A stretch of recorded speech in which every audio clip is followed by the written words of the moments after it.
Hi hello నమస్కారం.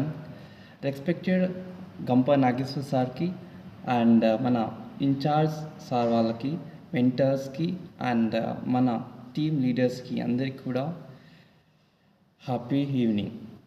ఈరోజు I want to say one feedback about financial planning. So financial planning మన Balaji sir తీసుకోవడం జరిగింది ఈ క్లాసు. సో మన బాలాజీ సార్ చాలా బాగా వివరించారు సార్ ఫినాన్షియల్ ప్లానింగ్ గురించి. మన ఇంపాక్ట్లో ఈ కోర్స్లో వన్ ఆఫ్ ది మంచి ఇంట్రెస్టింగ్ టాపిక్ అన్నమాట. ఫినాన్షియల్ ప్లానింగ్ ఎవరికి ఇంట్రెస్ట్ ఉండదు చెప్పండి. సో మన బాలాజీ సార్ చెప్పినటువంటి కొన్ని పాయింట్స్ చెప్పాలనుకుంటున్నాను సార్.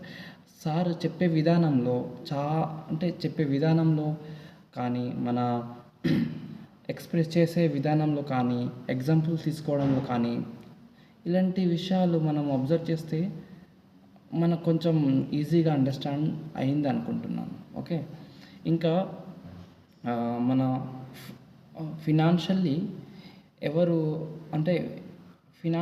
ఎవరు స్టేబుల్గా ఉంటారో వాళ్ళు ముందుకు వెళ్తారనేసి చెప్పారు. అండ్ మన ఫినాన్షియల్లీ ఎవరైనా డబ్బులు ఎవరికి ఊరికే రావు, రైట్? సో డబ్బులు ఊరికే రావు, కానీ వచ్చిన వాటిని మనం ఎలా సద్వినియోగం చేయాలి, ఎలా ఖర్చు పెట్టాలనే విషయం మన బాలాజీ సార్ చాలా బాగా వివరించారు. అందులో వాట్ ఈజ్ ఇన్కమ్ గురించి చెప్పడం జరిగింది. అండ్ మనము ఎలా కన్వర్ట్ చేయాలి మనీని, ఎక్కడ ఇన్వెస్ట్ చేయాలి, ఓకే, ఎలా లోన్స్ ఎలా తీసుకోవాలి, మనకు ఫ్యూచర్ కోసం మనం ఇప్పటి నుండి ఎలా కష్టపడుకుంటూ డబ్బులు సంపాదించాలనే విషయాలు చాలా బాగా వివరించారు సార్. Thank you. ఆ విషయాలు చెప్పినందుకు బాలే sir, thank you so much. నాకేమనిపించిందంటే ఫినాన్షియల్ ప్లానింగ్